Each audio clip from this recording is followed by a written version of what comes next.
Price lord, welcome to shine international community. Yesu கிறிஸ்துவ நாமத்தில் உங்கள் எல்லாருக்கும் என்னுடைய வாழ்த்துதல்களையும் ஸ்தோத்திரங்களையும் தெரிவித்துக் கொள்கிறேன்.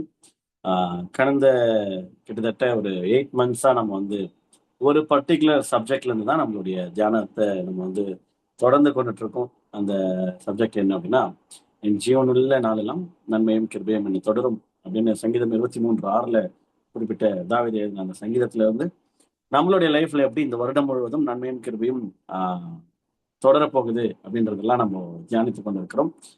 அந்த வருஷத்துல யோசிச்சு பார்க்கும்போது நிறைய மினி சீரீஸ் மாதிரி உள்ள இருந்து ஹிடன் டீட்டெயிலிங்ஸ் ஒளிந்திருக்கிற சங்கீதம் 23:1, 2, 3, 4, 5 இந்த 5 வசனங்களை எப்படி 8 மாசம் எலாபரேட் பண்ண முடியும் அப்படின்னா, நான் சுயமாய் பிளான் பண்ணா இதை பண்ண முடியாது.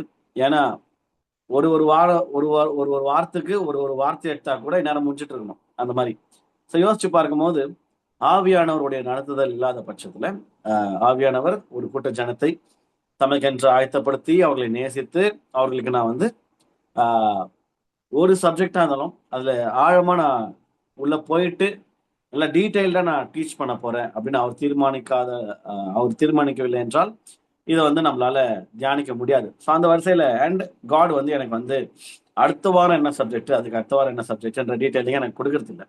எப்போ இந்த சங்கீதம் 23 கம்ப்ளீட்டா முடியும்னு எனக்கும் தெரியாது. உங்களை போலவே நானும் ஒரு வாரத்துக்கு one step at a time, okay, ஒரு வாரத்துக்கு ஒரு மெசேஜ் அப்படின்ற ஒரு ஃப்ளோல தான் போயிட்டு இருக்கேன். எனக்குமே உங்களை போல இன்ட்ரெஸ்டிங்கா தான் இருக்கு. நெக்ஸ்ட் வீக் என்ன வச்சிருக்காருன்னு நமக்கு தெரியாது. இந்த வாரம் என்ன வச்சிருக்காருன்றதை நம்ம வந்து சேர்ந்து நம்ம தியானிக்கலாம். அதுக்கு முன்பதாக இந்த பிக்சர் போட்டுடுறேன். ஏன்னா ரொம்ப நாள் ஆச்சுன்னா நம்ம ஆளுங்க மறந்துட வாய்ப்பு இருக்குது. அதுதான் நம்மளுடைய இந்த இயரோடைய தீம். எப்பவுமே எஸ்ஐசியில வந்து வேர்ட் ஆஃப் தி இயர் அந்த மாதிரிலாம் நம்ம போவோம். பட் இந்த வாரம் வந்து வேர்ட் ஆஃப் த மந்த் அப்படி போவோம் நம்ம. பட் இந்த வருஷம் வந்து அது கொஞ்சம் போலீஸ் படுத்த அதை பிரேக் பண்ணி இல்லை வேற மாதிரி ஒன்று பண்றோம் பாரு அப்படின்ற மாதிரி இந்த ஒரு சப்ஜெக்டை நமக்கு கொடுத்திருக்கிறார். எஸ், இயர் ஆஃப் நன்மையும் கிருபையும் 2026 இந்த வருடம் எஸ்ஐசி திருச்சபை மக்களுக்கு நன்மையும் கிருபையும் முழுமையா இருக்கிற ஒரு ஆண்டாக இருக்கும்னு சொல்லிட்டு ஒரு தீர்க்க தரிசனமான ஒரு வார்த்தை, ஒரு பை ஃபெய்த் we inherited, ஓகேவா, விசுவாசத்தின் மூலமா இந்த வார்த்தைகளை ஆம் என்றும் நம்ம ரிசீவ் பண்ணிக்கணும். ரிசீவ் பண்ணி அதை மேனிஃபெஸ்ட் பண்ணி வாய்நாள் அறிக்கையிட்டு அதை விசுவாசிக்கிறவர்களுக்கு நிச்சயமாகவே இந்த வருடம் நன்மையும் கிருபையும் பரிபூர்ணமா இருக்கிறதை சாட்சிகள் மூலியமாக நம்ம கேட்கிறோம். ஆன்லைன்ல இருந்து எனக்கு பெருசா யூடியூப்ல இருந்து சாட்சிகள் வருது இல்லை, தட்ஸ் ஓகே. அவங்க வந்து வெறும் லிசனர்ஸ் தான். பட் மெயின் டெஸ்டிமனிஸ் எங்கேருந்து வருது அப்படின்னா லைவ் செஷன்ல இருந்து நமக்கு வருது. லைவ்லயே நம்ம வந்து மெசேஜுக்கு முன்பதாக நிறைய நேரங்கள் வந்து ஷேர் பண்ண சொல்லும் போது இந்த மாதிரி நன்மைகளை செய்யறாரு, இந்த மாதிரி கிருபைகளை செஞ்சிருக்கிறாரு சொல்லிட்டு இந்த வேர்டோடைய கர்த்தருடைய வார்த்தையை தியானிக்கிறோம், அதை நம்ம உள்வாங்கிக்கிறோம்.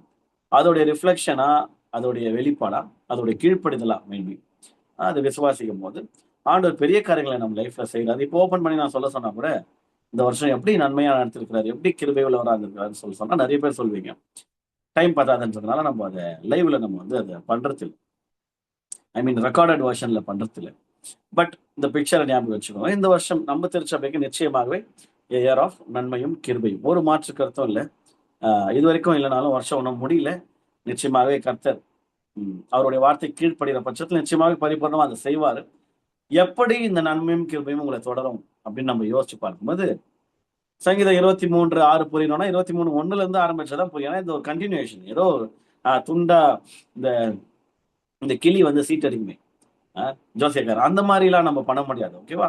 23:6 இருக்கிற அந்த வாக்குத்தத்தம் அந்த அந்த ஒரு வாக்குத்தத்தம் மாதிரி இருக்கிற வசனத்தை நம்ம இன்ஹெரிட் பண்ணி எனக்கு இந்த வருஷம் நன்மையும் கிருபையும்பா அப்படின்னு நம்ம ஆமென்றும் ரிசீவ் பண்ணிக்கணும்னா எப்படி எழுதினார் அந்த ஆத்தர், ஹோலி ஸ்பிரிட் அந்த ஆத்தர் மூலியமா சங்கீதக்காரர் மூலியமா என்ன சொல்ல வரான்னு நம்ம தியானிக்கும் போது நம்ம பார்த்தோம், கர்த்தர் என் மெய்ப்பரா இருக்கிறார், நான் தாழ்ச்சி அடியேன். இது ரொம்ப டீட்டெயில்டா பார்த்தோம். அவர் என்னை புல்லுள்ள இடங்களில் மேய்த்து அமர்ந்த தண்ணீர்கள் அண்டையில் என்னை கொண்டு போய் விடுகிறார். இதையும் ரொம்ப டீட்டெயில்டா பார்த்தோம். புல்லுள்ள இடங்கள்னா என்ன, அமர்ந்த தண்ணீர்கள்லாம் என்ன, கொண்டு போய் விடுகிறார்னா என்ன, எப்படி கொண்டு போய் விடுகிறாரெல்லாம் பார்த்தோம். அவர் என் ஆத்துமாவை தேய்ச்சி தம்முடைய நாமத்தின் நிமித்தம் என்னை நீதியின் பாதைகளில் நடத்துறாரு. வெறும் நீதியின் பாதையில் நடத்தல, அவருடைய பேர் பிரஸ்தாபத்துக்காக, அவருடைய பேருடைய கெத்துக்காக அவர் பண்றாரு.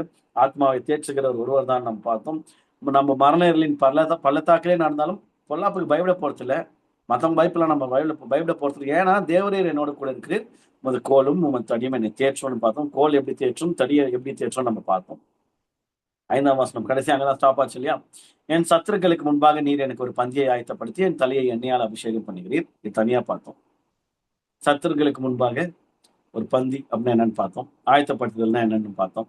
ரெவலேஷன்ல இருந்து அதோடைய லிங்க் பார்த்தோம். தலையை எண்ணெயால் அபிஷேகம் பண்றதுன்னா என்னன்னு பார்த்தோம். கடைசியா ஒரு மெகா சீரிஸ் நம்ம பார்த்தோம். 10 பாகங்கள். என்ன அப்படின்னா, என் பாத்திரம் நிரம்பி வழிகிறது. மெகா சீரிஸ் இல்ல, ஓவர்ஃப்ளோ, ஐ திங்க் ஒரு 4 பார்ட் சீரிஸ் நம்ம பார்த்தோம். என் பாத்திரம் நிரம்பி வழிகிறது. அந்த பாத்திரம் நிரம்பி வழிகிறது. ஆனா என்னால அதை பரிபூர்ணமா அனுபவிக்க முடியலையே அப்படின்னு யாரா இருந்தீங்கன்னா, உங்களுக்கு பாத்திரத்தில், உங்களுடைய பாத்திரத்தில் ஓட்டைகள் இருந்தால் நிரம்பி வழியாது. உள்ள ஆசீர்வாதம் வரும், ஆனா அனுபவிக்க முடியாது. பிகாஸ் இங்க லீக்கேஜஸ் இருக்கு. அப்ப லீக்கேஜஸை நம்ம ஸ்டாப் பண்ணலாம். பாத்திரத்தின் ஓட்டைகளை அடைக்க வேண்டிய ஒரு கட்டாயத்துக்குள்ள இருக்கும். அதுக்கு ஹோலி ஸ்பிரிட் ஹெல்ப் பண்ணுவான்னு சொல்லிட்டு மல்கியா புஸ்தகத்தை நம்ம டீட்டெயில்டா தியானித்தோம். 10 பாகங்கள் அதை ஆவியானவர் பிரிச்சு அதை நம்மளுக்கு எக்ஸ்பிளைன் பண்ணாரு. லாஸ்ட் வீக் வரைக்கும் அதை நம்ம தியானிச்சோம். இன்றைக்கு நம்ம பார்க்க போகுது 23:5 அண்ட் 23:6. என் பாத்திரம் நிரம்பி வழிகிறது அப்படின்ற வேர்டை வந்து ரொம்ப சீரியஸா எடுத்துக்கிறோம். என் பாத்திரம் நிரம்பி வழிகிறது. இதுல ஒரு வார்த்தை இன்றைக்கு அண்டர்லைன் பண்ண வேண்டும் என்றால், வழிகிறது என்ற வார்த்தையை நம்ம அண்டர்லைன் பண்ணணும். நம்மளுடைய பாத்திரம், நம்மளுடைய லைஃப், நம்மளுடைய கப், நம்மளுடைய ஹார்ட், ஓகேவா, நம்மளுடைய ஸ்பிரிட், நம்மளுடைய சோல், வாட் எவர், உங்களுடைய பாத்திரம் நிரம்பி வழிகிறதா, நிரம்பி வழிந்ததா, நிரம்பி வழிய போகிறதான்னு கேட்டா உங்களுடைய ஆன்சர் மாறலாம். பட் நம்மளுடைய திருச்சபை மக்களுக்கு வழிகிறது அப்படின்னு என்னால உறுதியா சொல்ல முடியும்.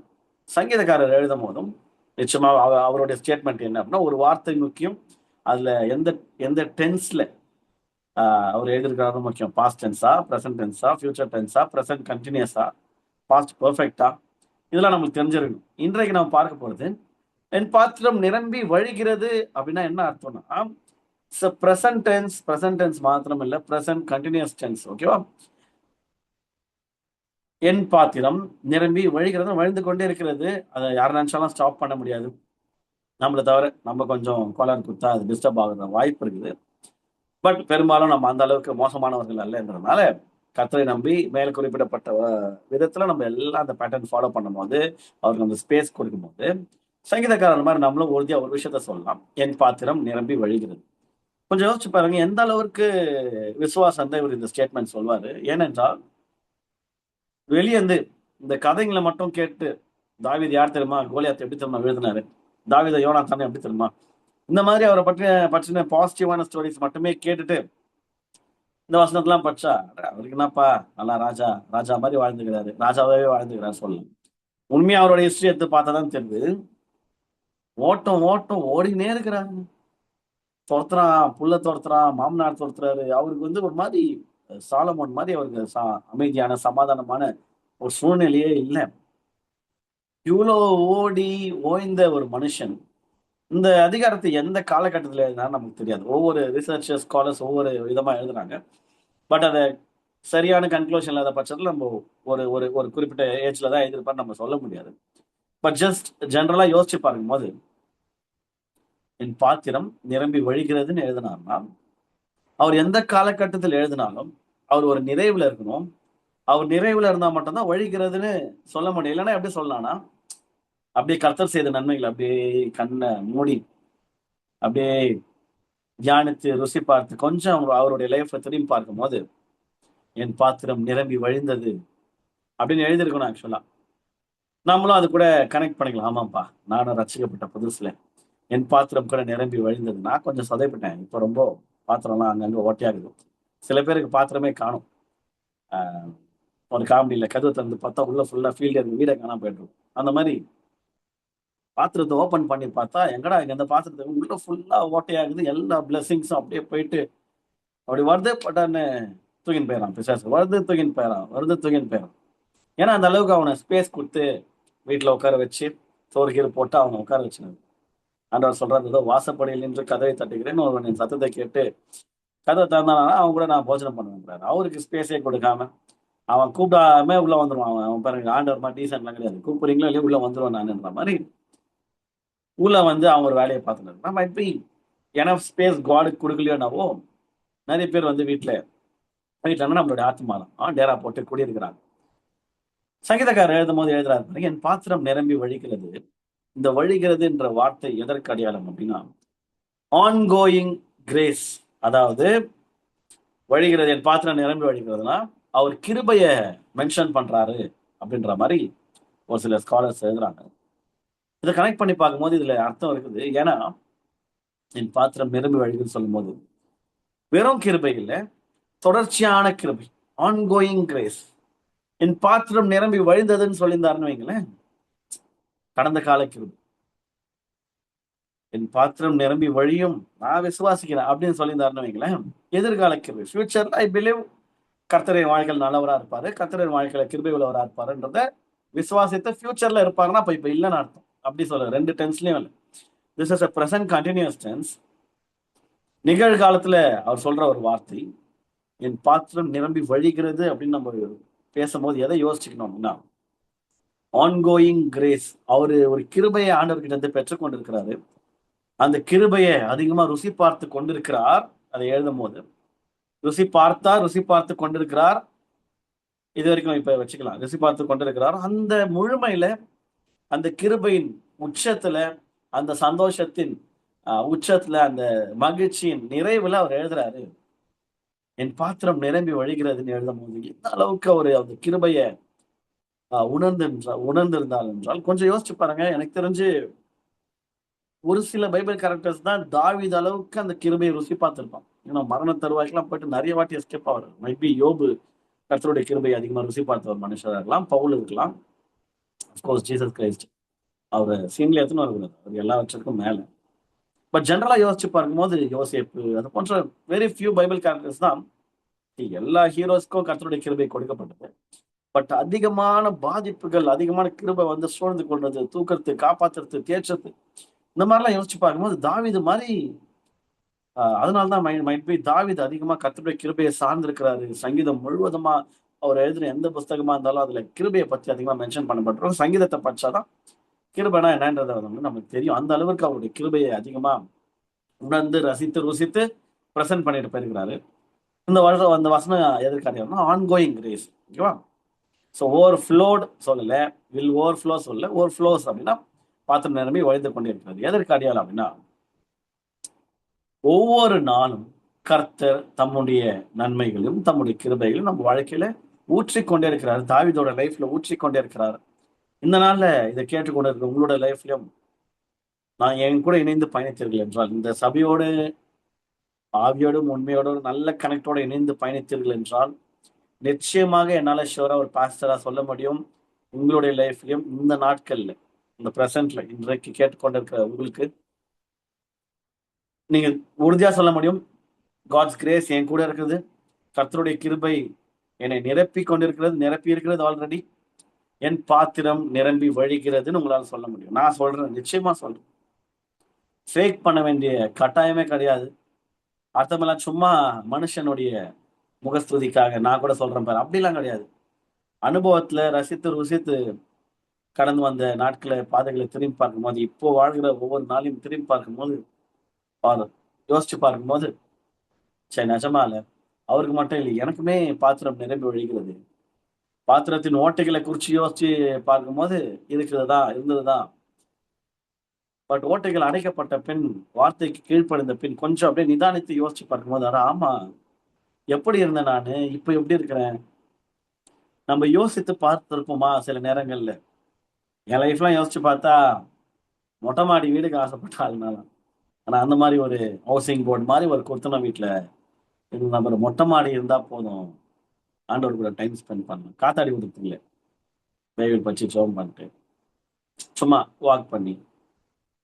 ஒரு ஷவர் இருக்காதா வீட்டுல? இப்ப ஷவருக்கு இதை யூஸே பண்றது இல்லை. அந்த மாதிரி ஆயிடுச்சு. திமிரு இல்லை, அது இருக்கும் போது அது பயன்படுத்த மாட்டான்னு ஆசைப்படும். சும்மா சும்மா ஜென்ரலா சிம்பிளா கேட்குறேன், உங்க வீட்டுல எத்தனை செருப்பு இருக்குதுன்னு யோசிச்சுப்பாங்க, ஷூஸ் இருந்தா எத்தனை ஷூஸ் இருக்குன்னு யோசிச்சு. கிரேஸ் வந்து வெறும் கிருபைனா வெளியரங்கமான காரியங்கள் மாத்திரம் அல்ல. சும்மா கற்பனை யோசிச்சுப்பாங்க, வெளியரங்கமான காரியத்தை மட்டுமே யோசிச்சு பாருங்க. அன்னைக்கு பேருடைய வீட்டுல பீரோ திறக்கும் போது மேல டமால்னு துணி விழுது. ஆனா கிருபை வந்து டமால்னு மேல விழுத்தான்னு நினைச்சுக்கோங்க, அவ்வளோ நிரப்பி இருக்குது. ஒரு காலகட்டத்துல போட்ட போட்ட துணியை போடுறது, கிழிஞ்ச துணியை போடுறது, ஆஹ் துணி வாங்க காசு இல்லாம இருந்தது. இந்த நாட்கள்லாம் போயிட்டு கர்த்தர் எவ்வளவு கிருபை உள்ளவரா, எவ்வளவு இரக்கம் உள்ளவரா. இன்றைக்கு ஒரு நல்ல நாள்னா, ஒரு கிறிஸ்துமஸ், ஒரு நியூ இயர் டைம்ல நம்ம மற்றவர்களுக்கு கொடுக்கிற ஒரு இடத்துல புதுசோ அவர் போட்ட துணியும், பட் இங்க இருந்து அங்க போகுது இல்லையா, கை மாறுது இல்லையா, இதெல்லாம் எதற்கு அடையாளம் அப்படின்னா, என் பாத்திரம் நிரம்பி வழிகிறது, என் பீரோ நிரம்பி வழியுதுப்பா, என் துணி நிறைய இருக்குது, என்ன பண்றதுன்னு தெரியல, போட்டதே போடுற மாதிரி இருக்குது, எனக்கு புதுசெல்லாம் கீழே இருக்கிறதெல்லாம் குத்து தள்ளலாம் அப்படின்ட்டு இருக்கிறதெல்லாம் வெளியே போகும்போது அதெல்லாம் எதற்கு அடையாளம்னா, என் பாத்திரம் நிரம்பி வழிகிறது. இங்க ரெகுலரா காணிக்கை கொடுக்குற பழக்கம் யாருக்குன்னா இருந்துச்சுன்னா நீங்க உறுதியா சொல்லலாம், என் பாத்திரம் நிரம்பி வழிகிறது. எனக்கு இவ்வளவு செஞ்ச எங்க அப்பாக்கு நான் என்ன செய்ய முடியும், ஏசப்பாக்கு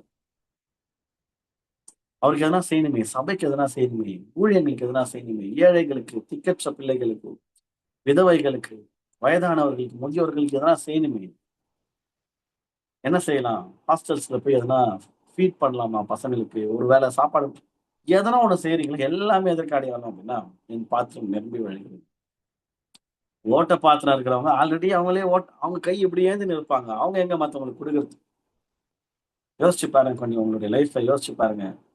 புரியுது, தாவீது எந்த அளவுக்கு கர்த்தருடைய நன்மையும் கிருபையும் ருசி பார்த்திருந்தார் என்றால், இவ்வளவு உறுதியா என் பாத்திரம் நிரம்பி வழிகிறது டிக்ளேர் பண்றாருன்னா, என்ன மாதிரி ஒரு லவ், என்ன மாதிரி ஒரு கிருபைகளை, காட்ஸ் லவ் காட்ஸ் கிரேஸ் இன்னும் கிட்டத்தட்ட சேம் தான்.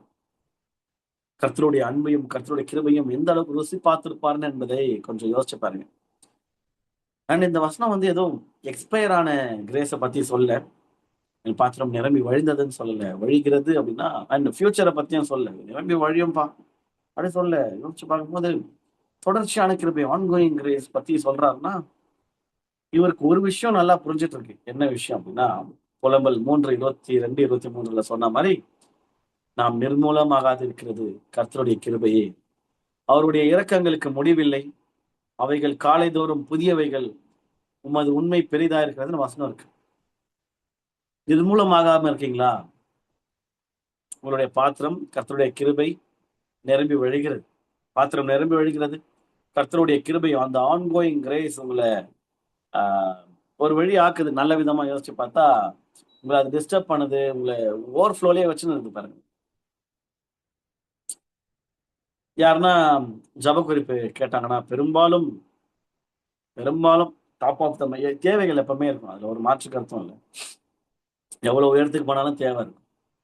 ஸோ நம்ம என்ன பெரும்பாலும் என்ன மிஸ் அண்டர்ஸ்டாண்ட் பண்ணிக்க வாய்ப்பு இருக்குன்னா, எனக்கு தேவைகள் இருந்து கொண்டே இருக்கிறது, அப்போ என் பாத்திரம் நிரம்பி வழியில போல அப்படி நினைச்சுக்காதீங்க.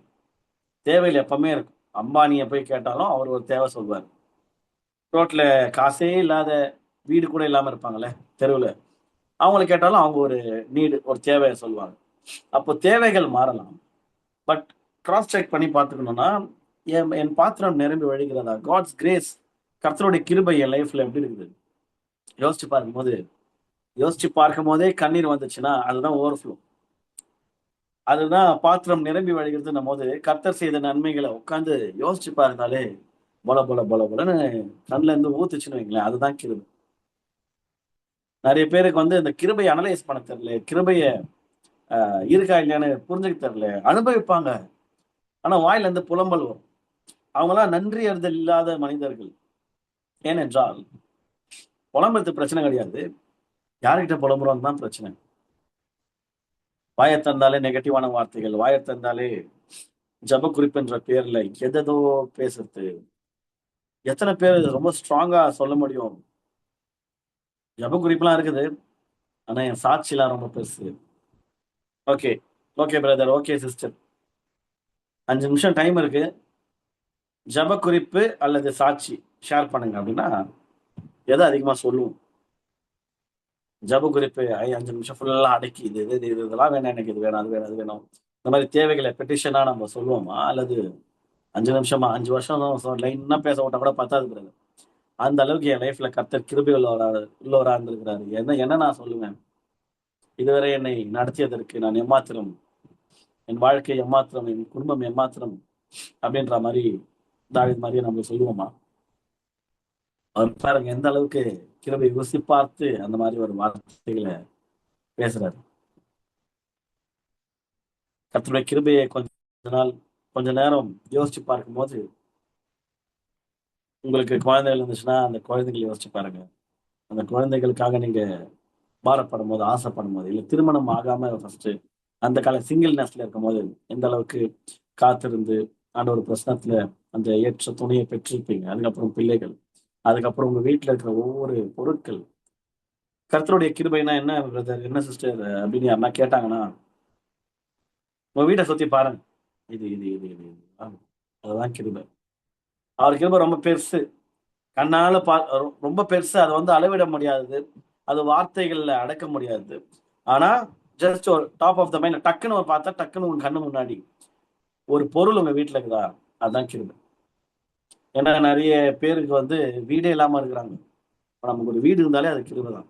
நிறைய பேருக்கு வீடு இருக்குது, கூரை இல்லை. பட் உங்க வீட்டுல ஒரு கூரை இருந்தா அதுதான் கிருபை. யோசிச்சு பார்க்கும்போது கர்த்தருடைய கிருபைனா என்ன, கிரேஸ்னா கிஃப்ட். ஓகேவா? So God's grace, God's gift, என்னெல்லாம் கிஃப்ட் உங்களுக்கு உங்க வீட்டில் இருக்குதுன்னா, கொஞ்சம் ஒரு ஒரு ஒரு 30 செகண்ட்ஸ் என்னை ஃபோக்கஸ் பண்ணாம என் சத்தத்தை மட்டும் கேட்டு உங்க வீட்டை அப்படியே சுத்தி பாருங்களேன். இருக்கு. இந்த மெசேஜை கண்டிப்பா லேப்டாப் அல்லது போன்ல தான் கேட்டு இருப்பீங்க. இவ்வளவு குவாலிட்டியா ஜூம்லாம் வச்சுக்கிற அளவுக்கு போன், நோக்கியா பட்டன் போன்ல ஜூம் வராது. ஜியோ போன்லயும் ஜூம் வராது. அப்போ நல்ல போன், ஆண்ட்ராய்டு போன் அல்லது ஆப்பிள் போன்ல நீங்க கேக்குறீங்கன்னா, இதை விட என்ன கிருபையை நீங்க எதிர்பார்க்குறீங்க? எந்த அளவுக்கு கர்த்தர் உங்களை ஆசீர்வாதமா வைத்திருக்கிறார்? ஏன் அநேக நேரங்கள்ல நம்மளுக்கு சங்கீதக்காரர் மாதிரி ஏன் வரமாட்டேங்குது வார்த்தை? எத்தனை வாட்டி ஆண்டவரை பார்த்து சொல்லிருக்கிறப்பா, பாத்திரம் நிரம்பி வழியுதுப்பா, என்னப்பா நான் இதுக்கு பாத்திரவானாப்பா, என் பாத்திரத்தை போய் நிரப்புறீங்களேப்பா சொல்லுவோம். நான் எவ்வளவு தகுதி, எனக்கு செய்யவே மாட்டீங்களே அப்படின்ற மாதிரி புலம்புவோமே தவிர, நான் ஏமாத்துறேன்ப்பா. எழுதுறாரு பாருங்க, அவ்வளவு அழகா ஊழியர்கள். இதுவரை என்னை நடத்தியதற்கு நான் ஏமாத்தினேன். அந்த ஒரு நன்றி அறிதல் உள்ள இதயம் சபையாரிடம் காணப்படுகிறதா என்பதுதான் இன்றைக்கு நம்மளுடைய கேள்வி. ஏன்னா கர்த்தருடைய கிருபையை பத்தி யோசிச்சு பார்க்கும்போது, நிர்மூலமாகல, வெக்கப்படல மனுஷன் முன்னாடி. சாத்தான் கையிலையும் மனுஷன் கையிலும் நம்மளை விட்டு கொடுக்காம காத்து வழிநடத்தி வருகிறார். எவ்வளவு பெரிய கிருபை, எவ்வளவு பெரிய தயவு. இதெல்லாம் என்ன நம்ம ரொம்ப பர்ஃபெக்ட்ன்றதுனால செஞ்சிடறாரா? இல்ல, தகுதியில்லாத நம்மேல் அவருடைய கிருபை, அனாதி அன்பு கிருபையும் மூழ்ச்சி அனாதி சிநேகத்தால் நம்மளை மீட்டுக் கொண்டார். அது கிருபை. பாவ கட்டுகளில் இருந்தும் சாப கட்டுகளில் இருந்தும் நம்மளை விடுவித்து காத்து வழிநடத்தி ஆசீர்வதித்து ரட்சிப்பை கொடுத்து நீதிமானாக்கி மகிமைப்படுத்தி அப்பா பிதாவே என்று கூப்பிடத்தக்கதான புத்திர சுவிகாரத்தின் இவ்வளவு பெரிய அந்த பாக்கியத்தை கொடுத்திருக்கிறார். அது கிருபை. ஒரு நல்ல திருச்சபையை கொடுத்திருக்கிறார். அது கிருபை. திருச்சபைக்கு போக முடியாத சூழல்ல இருக்கிற இது போன்ற ஆன்லைன் திருச்சபை கொடுத்திருக்கிறார். அது கிருபை. நல்ல குவாலிட்டி வேர்ட் ஆஃப் காட் உங்களுடைய போதகர்கள் மூலியமா வாரம் வாரம் அனுதினமும் ரிசீவ் பண்ணிட்டீங்களா? அது கிருபை. கொஞ்ச நாட்கள் தான் இதெல்லாம் இருப்பது. Within very few years. ஒரு இயர்ஸ்னா 3 அல்லது 4 வருடங்களுக்குள்ளாக உலகத்துல ஒரு சில நிகழ்வுகள் நடக்க போகிறது. தீர்க்க தரிசனமா சொல்றேன், அப்படிலாம் கிடையாது. வேர்ல்டு வேர்ல்டு பாலிடிக்ஸ் பார்க்கும்போது இந்த கர்த்தருடைய வார்த்தை கிடைக்காத நாட்கள் வரும்லாம் இருக்குல்ல, வார்த்தை பஞ்சம் வரும், அதெல்லாம் கமிங் சூன். அதான் யோசிச்சு பார்க்கும்போது இருக்கும் போதே உங்களுடைய ஊழியக்காரர்களையும் அவர்கிட்ட இருக்கிற அந்த கர்த்தருடைய வார்த்தையை நல்லா மாட்டுக்கு பால் கறக்கிற மாதிரி நல்லா கறந்து ரிசீவ் பண்ணி ஹார்ட்ல சேவ் பண்ணிக்கோங்க. போன்ல சேவ் பண்ணா தூக்கிடும். ஓகே, சட்டம் வந்துடலாம். பைபிள் ஆப்பை கூட ரிமூவ் பண்ணிடுவானுங்க நினைக்கிறேன். நம்ம கையில இருக்கிற வேதாங்கமங்கள் பிடுங்கப்படலாம், அல்லது எப்படி சொல்றது, கம்ஃபர்டபுளா அதை கேரி பண்ண போறோம்ல, இன்னைக்கு அந்த மாதிரி கேரி பண்ண கூடாத காலகட்டங்கள் வரலாம். அதுக்கு பதிலாக அவங்க ஒரு புக்கு கொடுப்பாங்க, ஒன் வேர்ல்ட் ஒன் ரிலிஜன் அப்படின்னு எடுத்துட்டு வர வாய்ப்புகள், காலங்கள் நெருங்கி கொண்டிருக்கின்றன. அதனால அதுக்குள்ளாக அதுல இன்னும் அந்த புஸ்தகத்துல எதா வேணா எல்லாம் கடவுளும் ஒண்ணு அப்படின்னு எடுத்துன்னு வருவாங்க. நம்ம எல்லாருமே ஆபிரகாமுடைய சந்ததி தான் எடுத்துன்னு வர வாய்ப்பு இருக்குது. அதனால இன்னும் நடக்கும்போது தெரியும். பட் காலங்கள் சமீபமா இருக்குது. அதனால கிருபையை போக்கெடுத்துக் கொள்ள வேண்டாம் என்பதை மட்டும் அன்பாய் நான் தெரிவித்துக் கொள்கிறேன். ஏன்னா இன்றைக்கு நம்ம வேதத்தை படிக்கிறோம், தியானிக்கிறோம், கேட்கிறோம், தைரியமா இருக்கிறோம், ஜாலியா வீட்டுல துதிக்கிறோம், சபைக்கு போறோம், வரோம், கெத்தா இருக்கிறோம், சந்தோஷமா இருக்கிறோம். சர்ச்சுக்கு தான் போறேன்றது நம்ம ஷோ ஆஃப் பண்ணிட்டு போறோம். Yes, I am going to church. இது கிடைக்காத நாட்கள் வரலாம். இது போன்ற ஜூம் ஆராதனைகளும் தடை செய்யப்படலாம். எப்படி வேணா நடக்கலாம். அந்த அந்த அந்த காலகட்டத்துக்குள்ள கிருபையை நல்லா யூஸ் பண்ணிக்கோங்கன்னு சொல்ல வரேன், வேற எதுவும். ஸோ கர்த்தருடைய கிருபையை உங்களை சுற்றி பாருங்க, உங்களுக்குள்ள தேடுங்க. உங்களுக்கு முன்பதாக இருக்கிற உங்களுடைய குடும்பத்தையும், நல்ல மனிதர்களையும், திருச்சபையும், உங்களுடைய நல்ல நண்பர்கள் இருந்தாங்கன்னா அவங்கெல்லாம் யோசிச்சுப்பாங்க. சில பேர்லாம் பார்த்தா, ச்சே கிருபையா இதுக்கு ஆப்போசிட்டா வந்துக்குதுன்ற மாதிரி தோணும். அதெல்லாம் நீங்களா எடுத்துன்னு வந்து ரோட்ல போற எதையோ இல்லை, இந்த நம்பரை எடுத்துன்னு வந்து உங்க வீட்டுல உட்கார வச்சுக்கின்னு அப்புறம் நீங்க புலம்புங்க. அதெல்லாம் உங்க பிரச்சனை. ஆண்டவர் கொடுத்தாரா இல்லையான்றது மட்டும் ஆண்டவர் கர்த்தர் இடத்துல இருந்து பாருங்க.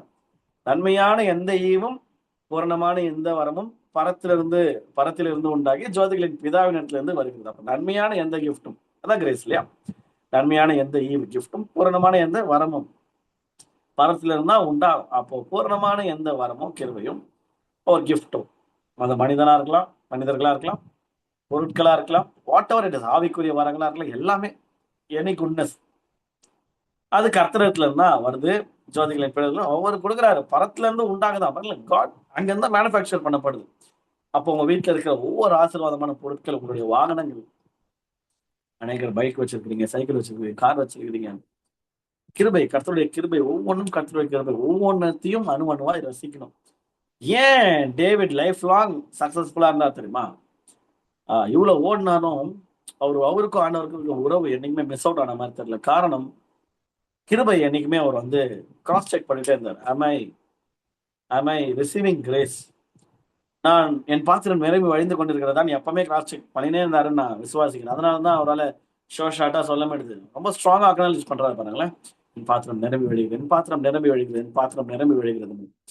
எப்படி அவர் ரொம்ப ஸ்ட்ராங்கா சொல்றாருன்னா, அவர் கிராஸ் செக் பண்ணே இருந்தாரு. சூழ்நிலைகள் எப்படி வேணா இருக்கலாம், சவுல் என்னை துரத்தலாம், எப்படி வேணா என் சூழ்நிலை இருக்கலாம், ஆனா நான் அவர் கிருபை என்னை விட்டு விலகல, அவரும் விலகல, நானும் விலக போறது இல்லை. அது என் மேல அந்த கிருபை எப்பவுமே என்னை சூழ்ந்து கொண்டு இருக்கிறது.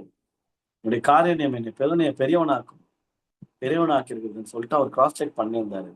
என் பாத்திரம் நிரம்பி வழிகிறது. அதோட நிறுத்தல, அவர் கண்டினியூ பண்றாரு. என் ஜீவனுள்ள நாளெல்லாம் நன்மையும் கிருபையும் என்னை தொடரும், நான் கர்த்தருடைய வீட்டிலே நீடித்த நாட்களாய் நிலைத்திருப்பேன். என் ஜீவனுள்ள நாளெல்லாம் நன்மையும் கிருபையும் என்னை தொடரும். மேல ஒரு வார்த்தை பார்த்தா 5ஆம் வசனத்துல வழிகிறது, கீழ் 6ஆம் வசனத்துல தொடரும். வழிகிறது வந்து பிரசன்ட் கண்டினியூஸ் டென்ஸ், தொடரும் அப்படின்றது வந்து இப்ப தொடருது, இனிமேலும் தொடரும். அப்படின்னா பிரசன்ட் டென்ஸ்லயும் டிக் அடிக்கிறாரு, ஃபியூச்சர் டென்ஸ்லயும் அவர் வந்து ரொம்ப ஷார்ட்டா சொல்றேன். இங்க ஒரு வார்த்தை ரொம்ப, இந்த ஆட்டிடியூடு எனக்கு ரொம்ப இன்ஸ்பைரிங்கா இருந்துச்சு. வழிகிறதுனா தொடரும் கிருபையை குறிக்குது அப்படின்னு நம்ம பார்த்தோம். அடுத்த வசனத்துல தெளிவா சொல்ற, நன்மையும் கிருபையும் தொடரும் அப்படின்றது வந்து ரொம்ப ஸ்ட்ராங் அக்னாலஜ்மெண்ட். ரொம்ப உறுதியா அவர் வந்து வாயினால அறிக்கையிடுறாரு. இந்த பாருப்பா, நான் இவங்கள மாதிரி அவங்கள மாதிரி இந்த கன்ஃபியூஷனு என்ன பண்ணுவாரு கர்த்தர், அப்படிலாம் கிடையாது. அவருடைய எப்படி சொல்றது, என் பாத்திரம் நிரம்பி வழிகிறது, பிரசன்ட் டென்ஸ்ல நான் தெளிவா இருக்கிறேன், வழிந்துதான் கொண்டிருக்கிறது, மாற்று கருத்தே கிடையாது. அதே கிருபையும் அதே நன்மையும் என்னை தொடரும். இது இன்னைக்கு நிற்காது, நாளைக்கு நிற்காது, வாழ்நாள் முழுவதும். அதுதான் அவர்கிட்ட இருக்கிற பிடிச்ச விஷயமே. என் ஜீவனுள்ள நாளெல்லாம் நன்மையும் கிருபையும் என்னை தொடரும். என்ன விதமான ஒரு ஃபெய்த் பாருங்களேன், என்ன விதமான ஒரு விசுவாசம் ஒரு மனிதனுக்கு இருந்தா இப்படி சொல்லலாம். என் பாத்திரம் நிரம்பி வழிகிறது, கர்த்தருக்கு சித்தமானால் நாளைக்கு நான் உயிரோடு இருந்தால், இல்ல நான் ஒழுங்கா இருந்தால், இல்ல ஆண்டவர் தீர்மானித்தால், இந்த மாதிரி எந்த ஒரு லிமிடேஷன்ஸ் கொடுக்காம என்ன சொல்றாரு பாருங்களேன், என் பாத்திரம் நிரம்பி வழிகிறது, என் ஜீவனுள்ள நாளெல்லாம். அந்த அஷூரன்ஸ் வேணும். வாழ்க்கை ஃபுல்லா ஒரு விஷயம் எனக்கு கேரண்டி என்னன்னா, கர்த்தருடைய நன்மையும் கர்த்தருடைய கிருபையும் என்னை தொடர போகிறது. இதுதான் கேரண்டி. ஏன் நான் நல்லவன்றதுனால no, because he is good. அவர் நல்லவர் என்பதனால அவருடைய நன்மைகளையும் அவருடைய கிருபையும் எனக்கு கொடுத்து கொண்டே போகிறாரு. நான் ஏதோ பெருசா சாதிச்சிட்டேன்றதுனால நோ, அவர் பெருசா சிலுவையில் எனக்காக நிறைய காரியங்களை சாதிச்சிட்டாரு. அந்த அன்பின் விளைவுல என் வாழ்க்கை திருப்தியா இருக்க போகுது. நான் முழுமையா வாழ போகிறேன் கர்த்தருடைய கிருபையினால. அதனால நான் சொல்றேன், என் ஜீவன் உள்ள நாளெல்லாம், என் மூச்சு நிற்கிற வரைக்கும், என் ஆயுள் முடியும் வரை, என் ஜீவன் பிரியும் வரை, என் ஜீவனுள்ள நாளெல்லாம் நன்மையும் கிருபையும் என்னை தொடரும்னு அறிக்கைறாருன்னா எந்த விதமான ஒரு ஸ்ட்ராங் ஹோப் அண்ட் பிலீஃப் கர்த்தரிடம் இருந்தால் அவர் இந்த மாதிரி சொல்லியிருப்பார். ஏன் தெரியுமா? அவர் லேஸ்பட்ட மனுஷன் கிடையாது. அடுத்த இருக்கிற செட்டு தான் ரொம்ப முக்கியம். என் ஜீவனுள்ள நாளெல்லாம் நன்மையும் கிருபையும் என்னை தொடரும். ஏன் தொடரும்? வை? பிகாஸ் நான் கர்த்தருடைய வீட்டிலே நீடித்த நாட்களாய் நிலைத்திருப்பேன். இதனாலதான் மேல இருக்கிற சென்டென்ஸ் வந்து ரொம்ப முக்கியம். நிறைய பேரால ஏன் உறுதியா என் ஜீவனுள்ள நாளெல்லாம் நன்மையும் கிருபையும் தொடரும்னு சொல்ல முடியலன்னா, கர்த்தருடைய வீட்டுல நிலைத்திருப்போமா? கேள்விக்குறி. அந்த நிலைத்தன்மை இல்லாத காரணத்தினால்தான் நன்மையும் கிருபையும் தொடர்தான்னு தெரியல, நன்மை இருக்கான்னு தெரியல, கிருபை இருக்கான்னு தெரியல. ஏன்? நிலைத்திருக்க வேண்டிய கர்த்தருடைய வீட்டுல நிலைத்திருக்காததுனால, இங்கேயும் அங்கேயும் அங்கலாய்த்து கொண்டிருக்கிறதுனால அநேக கர்த்தருடைய நன்மையும் கிருபையும் அங்கிருந்து மேலிருந்து வந்தாலும் நம்ம கிட்ட அங்க செதறி ஓடிடுது. காரணம் அடுத்த ஸ்டேட்மெண்ட் இல்ல, தாவீது தெளிவா சொல்றாரு, பாருப்பா, என் ஜீவனுள்ள நாளெல்லாம் நன்மையும் கிருபையும் எனக்கு தொடரும், கமா, ஸ்டேட்மெண்ட் முடியல, நான் கர்த்தருடைய வீட்டிலே நீடித்த நாட்களாய் நிலைத்திருப்பேன். இந்த உறுதிப்பாடு இருக்கிறதுனால தான் மேல இருக்கிற ஸ்டேட்மெண்ட் ஸ்ட்ராங் ஆகுது. இப்ப நான் சொல்றேன் பாருங்க, இது எப்படியும் படிக்கலாம். நான் கர்த்தருடைய வீட்டிலே நீடித்த நாட்களாய் நிலைத்திருக்க போகிறபடியால் என் ஜீவன் உள்ள நாளெல்லாம் நன்மையும் கிருபையும் என்னை தொடரும். இப்படி சொன்னாலும் தப்பு கிடையாது. அல்லேலூயா. Surely goodness and grace or mercy will follow me all the days of my life and I will dwell in the house of the Lord forever. அங்கதான் நான் இருக்க போறேன். அப்பா வீடு தான் எனக்கு நிரந்தர சொத்து. அந்த அந்த அந்த வசனத்தை வந்து நித்திய ராஜ்யத்தையும் குறிக்குது. நான் கர்த்தருடைய வீட்டிலே நீடித்த நாட்களை நிலைத்திருப்பேன்னா, அவர் வந்து வெறும் இந்த உலகத்தின் வாழ்க்கையை பற்றி மாத்திரம் எழுதல. நித்திய ராஜ்யத்துல அவர் நான் போவேன், அங்க இருக்க போகிறேன், அப்பா வீட்டுல நித்தியமா இருக்க போகிறேன்றதையும் ஒரு ஹிடனா அவர் சொல்லியிருக்கிறாரு அப்படின்றது நம்ம புரிஞ்சுக்கணும். நமக்கு இந்த நிலைத்திருப்பேன் அந்த வார்த்தைக்குரிய ஆட்டிடியூட் இருக்குதா? செக் பண்ணி பார்த்துக்கலாமா? Again strong acknowledgement of his thankfulness back to God. எந்த அளவுக்கு அவர் கர்த்தரத்துல நன்மை பெற்றிருந்தாருன்னா, அது பாருப்பா, என் பாத்திரம் நிரம்பி வழிந்து ஜீவனுள்ள நாளெல்லாம் நன்மையும் கிருபையும் என்னை தொடரும். அது ஒரு மாற்று கருத்தம் இல்லை. ஏன்னா நான் நிலைத்திருக்க போகிறேன், கர்த்தருடைய வீட்டிலே நீடித்த நாட்களாக நான் நிலைத்திருக்க போகிறேன் அப்படின்னு சொல்றாருன்னா என்ன விதமான ஒரு உறுதிப்பாடு. அவர் எப்படி சொல்லியிருப்பார் அப்படின்னா, கர்த்தருடைய வீட்டில் நிலைத்திருப்பேன். இந்த நிலைத்திருப்பேன்ற வார்த்தையை ரொம்ப ஸ்ட்ராங்கா பிடிச்சுக்கோங்க.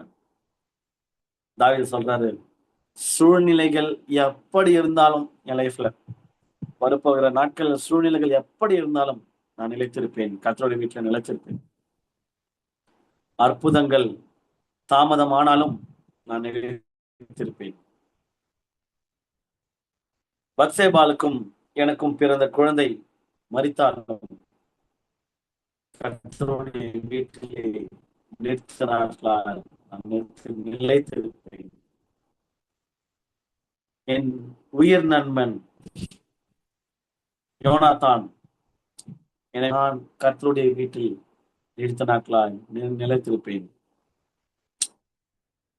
என் மனைவி நான் ஆடுகிற நடனத்தை கர்த்தருடைய உடன்படிக்கையின் பெட்டிக்கு முன்பதாக சந்தோஷத்தின் விளைவுல அவருடைய கிருபை உணர்ந்து நான் ஆடின நடனத்தை அவர்கள் கொச்சையை பார்த்து அவங்க வந்து ஒரு மாதிரி இது அப்படின்ற மாதிரி தோன்றினாலும் நான் நிலைத்திருப்பேன்.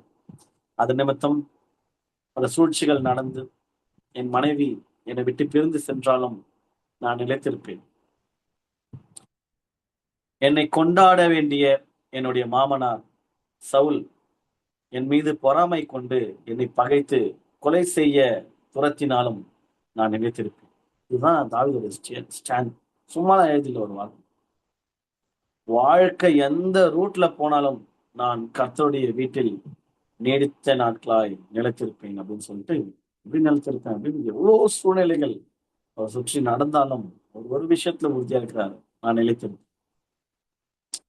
நான் ஆசைப்பட்டு கட்டுவேன்னு நினைச்ச தேவாலயத்தை நீ கட்டக்கூடாதுப்பா, கை ஃபுல்லா ரத்த கரையா இருக்குது, உனக்கு பதில குமாரன் கட்டுவான், சாலமன் கட்டுவான்னு சொல்லும் போதும் நான் நிலைத்திருப்பேன். கர்த்தருடைய வீட்டிலே நீடித்த நாட்களை நிலைத்திருப்பேன். கொஞ்சம் யோசிச்சு பாருங்க, இன்றைக்கு இந்த விதமான ஒரு ஆட்டிடியூட் நம்ம கிட்ட இருக்குதா? கர்த்தருடைய வீட்டுல நீடித்த நாட்களாக நிலைத்திருப்பேன். ஜஸ்ட் கொஞ்சம் ஒரு பிரச்சனை வந்தா இந்த வாரம் சர்ச்சைக்கு போவானா, என்னத்த கடவுளை நம்பி கடவுளை கும்பிட்டு இயேசுவர் பைபிளை படிச்சு காணிக்கை கொடுத்து தசமமா கொடு, என்னத்த பண்ணி என்னத்த பிரயோஜனம்? தாவீது நம்மளுடைய முன்மாதிரியா நிச்சயமா இருக்கணும். நிறைய இந்த பொல்லாத போராட்டம் நிறைந்த உலகத்துல வாழும்போது ஒன்னும் தாவீதை தாண்டிலாம் நம்மளுடைய நம்மளுடைய விசுவாசம் ஒன்றும் பரிசோதித்து பார்க்கப்படலன்னு நான் நம்புறேன். ஆசைப்பட்டு ஒரு பொண்ணை கல்யாணம் பண்றாரு, குழந்தை பிறகு காலி. ஆண்டவர் குழந்தைய எடுத்துக்கிறார். பாவத்துல பிறந்த குழந்தையாச்சுன்னா ஆசீர்வாதம் வாழ்த்தி ஆசீர்வதிக்க முடியும் ஆண்டவரால்? இல்ல, அவனை அனுமதிக்க மாட்டான். அவரு சுத்த கண்ணர், அவர் பரிசுத்தமானவர். அப்படிலாம் தாவீதுடைய வம்சத்துல ஒன்றும் அசுத்தமான காரியெல்லாம் நடக்க வேணான்ட்டு காலி பண்ணிடும். அப்புறம் ஆண்டவரா பார்த்து ஒரு கிருபையை கொடுத்து சாலமோன் என்கிற ஆசீர்வாதத்தை கொடுக்குது. யோசிச்சு பார்க்கும்போது அவரோட லைஃப் எல்லாம் ஃபுல்லா ups and downs, ups and downs, மேலே கீழே மேலே கீழே மேலே கீழே, அப்படியே மேலேயே இப்படியெல்லாம் போல. ஆனா லைஃப் எப்படி போனாலும், கிராஃப் எப்படி மாறினாலும், அவருடைய attitude and love towards God மாறவே இல்லை பாருங்களா. குழந்தை சாவுது, உட்காந்து ஒவ்வொன்னு அழுது ஒப்பாரி வைப்பாருன்னு பார்த்தா ஏன்ச்சு மூஞ்சி இதெல்லாம் கழிட்டு சென்ட் அடிச்சுன்னு சர்ச்சுக்கு போயிட்டாரு. இந்த மாதிரி ஒரு ஆட்டிடியூட் பாருங்களேன். அது வரைக்கும் உட்காந்து அழுது உபவாசம் இருந்து ஜெபம் பண்ணிக்கின்னு பயங்கரமா இது பண்ணாரு. செத்து போச்சா, சரி இனிமேல் என்ன பண்ணுறது, அவர் எடுத்துட்டாரு. அவருடைய தீர்மானங்களை, அவருடைய சித்தத்தை கேள்வி கேட்கறது நான் யாருன்ட்டு மூவ் ஆன் பண்ணிடுறாரு பாருங்க. அந்த விதமான ஆட்டிடியூட் நிலைத்தன்மை நம்ம கிட்ட இருக்குதா கொஞ்சம் கிராஸ் செக் பண்ணிக்கலாம்.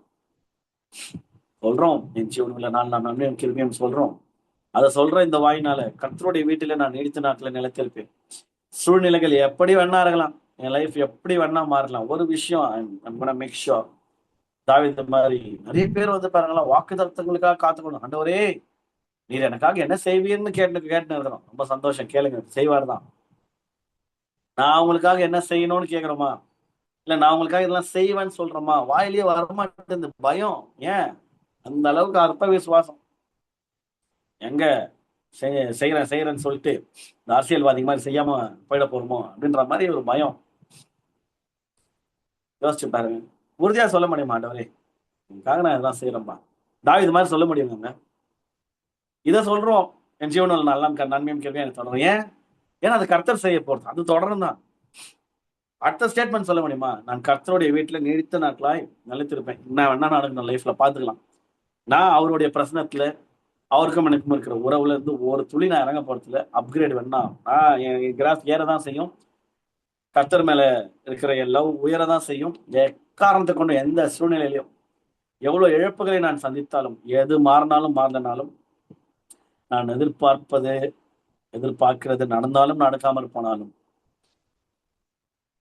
நான் ஆசைப்படுறது கிடைச்சாலும் கிடைக்காம போனாலும், என்னுடைய ஆட்டிடியூட் டுவர்ட்ஸ் காட் மாறாது.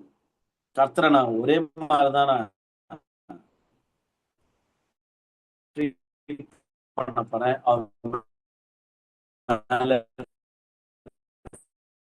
லவ் நான் அதிகரிக்க தான் போறேன். நான் இதெல்லாம் மாறி இல்லைன்ற ஒரு விடாப்பிடித்தல் விதமா நான் சொல்லுவேன். அந்த விதமான அன்பு இருக்குதா காட் மேல? அப்படி இருந்தாதான் கொஞ்சமாவது கிட்ட டிராவல் பண்றேன்னு அர்த்தம். நான் இந்த நாள் துவங்கி ஆண்டவரே உங்களுடைய வீட்டுல நான் எடுத்த நாட்டில் நிலைத்திருப்பேன் நிலைத்திருப்பேன் நிலைத்திருப்பேன் நிலைத்திருப்பேன்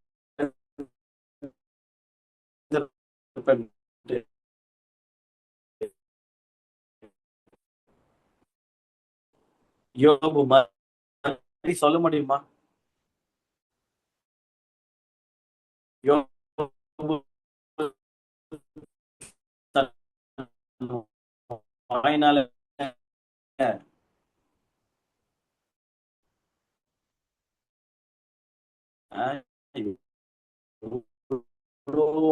இழப்புல சந்திச்சாலும் வாயினால ஒரு ஒரு பாவம் பண்ணலையா பாருங்களேன். வாயினால அவர் அறிக்கையிட்டு தேவனை தூஷித்தோ நல்லா மனைவி கொடுக்குறாங்க. வாங்கிட்டு தேவனை தூஷித்து ஜீவனை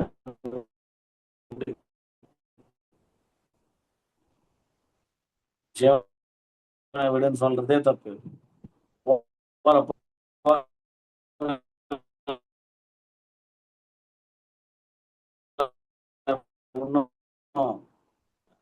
ஆத்மாவின்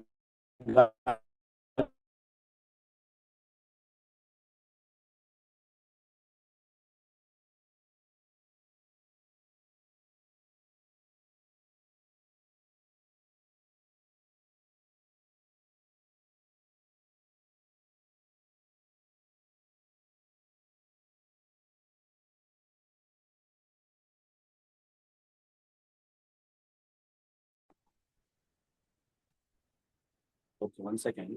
இங்க சிக்னல் ப்ராப்ளம் இருக்கு. ஓகே.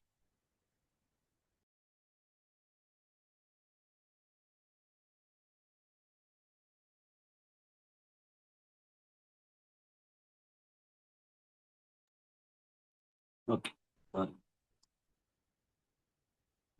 யோசிச்சு பார்க்கும்போது அவருடைய கிருபைகளையும் அவருடைய நன்மைகளையும் நம்ம ருசி பார்க்கிற நாம் எந்த அளவிற்கு அவர்கிட்ட ஆஹ், நன்மையும் கிருபையும் தொடரணும் தொடரணும் தொடரும்னு சொல்றோமோ அதுக்கு ஈக்குவலா அவர் அதை விட அதிகமா ஆண்டவரே நான் நிலைத்திருக்க போகிறேன், ஜீவனுள்ள நாளெல்லாம் நன்மையும் கிருபையும் தொடரட்டும், நான் உங்க பிரசனத்துல நிலைத்திருக்க போகிறேன், சூழ்நிலைகள் எப்படி இருந்தாலும் நான் நிலைநிற்க போகிறேன் அப்படின்னு சொல்கிற ஒரு ஆட்டிடியூடோட இருக்கலாம். லைக் தாவீது போல, யோபு போல, வேதத்தின் நாம் பிரமித்து பார்க்கிற ஒவ்வொரு கதாபாத்திரங்கள் போலவும் நம்ம ஸ்ட்ராங்கா உறுதியா சொல்லக்கூடிய ஒரு வாழ்க்கையை வாழ்ந்து தேவனுக்கு பிரியமா வாழலாம். நிச்சயமாகவே அவர்களை விட அதிகமாகவோ அவர்களைப் போலவே நன்மை கிருபையும் நம்மளையும் தொடரும் அப்படின்னு நான் விசுவாசிக்கிறேன்.